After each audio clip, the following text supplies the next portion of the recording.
काल दर्पण, वो आईना जो भविष्य दिखाता है। काशी के पुराने हिस्से में एक गलियारा है, जहाँ कोई सूरज की किरण नहीं पहुंचती। वहाँ एक बंद हवेली है, काल निकेतन।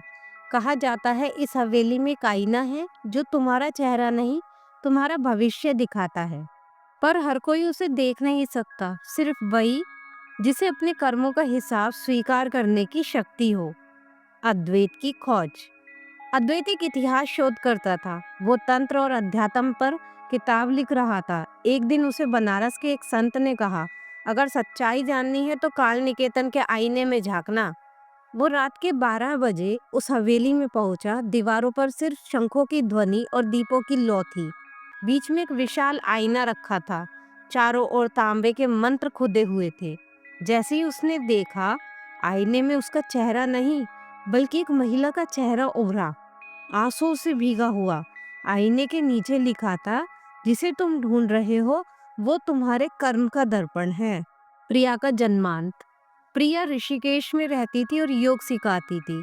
उसे हमेशा लगता था कि कोई उसे दूर से देख रहा है, कोई जो उसके हर कर्म को जानता है। एक दिन ध्यान करते समय उसके सामने अचानक वही आईना दिखाई दिया, हवा में, बिना किसी दीवार के। और उसमें एक आदमी दिखा, अद्वैत। आईने में दोनों के बीच एक धागा दिखाई दिया, जल और अग्नि का संगम।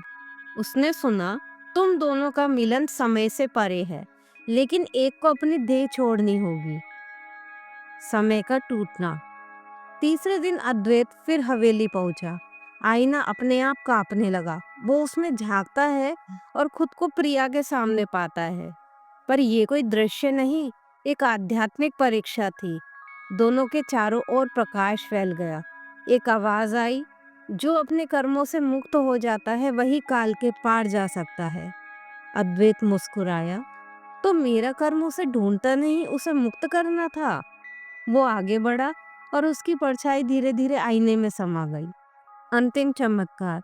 सुबह जब हवेली के बाहर लोग पहुंचे तो उन्होंने देखा, आईने पर अब सिर्फ एक प्रतीक उभरा हुआ था, ओम। और उसके नीचे लिखा था, जब जल और अग्नि मिलते हैं तब काल ठहर जाता है। उसी क्षण ऋषिकेश में प्रिया का ध्यान खुला। उसकी आंखों से आंसू बह रहे थे, पर उसके सामने अद्वैत की वही किताब रखी थी।